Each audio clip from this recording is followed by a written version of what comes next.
Чувал ли си как описвам бирите? Не. Много детайлно. Направо половината хора твърдат, че след като чуят описанието на бирата им се припива, другата не са го гледали. Ти как би ми описал нещо сготвено от тебе? Ама барнато, засукано, софистицирано, направо плейтнат, ток и жица. Така да ми се прияде. Аз не готвя. Какво? Храна. А какво? Изкуство.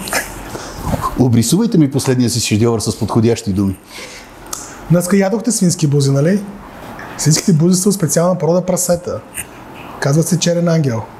Това е преди или след като умрат? Като умрат стават ангели. Добре. Защото са прасета са черни. Записвам си. Гъбата също е кладница, която и тя умрява преди да дойде при нас. И тя, Гъбата не е причината прасето да умре. Не е яло от гъбата. Okay. Само ти си ял прасе и гъба заедно. Да. Да. Колко време е санитарния период? Имаш още 72 часа.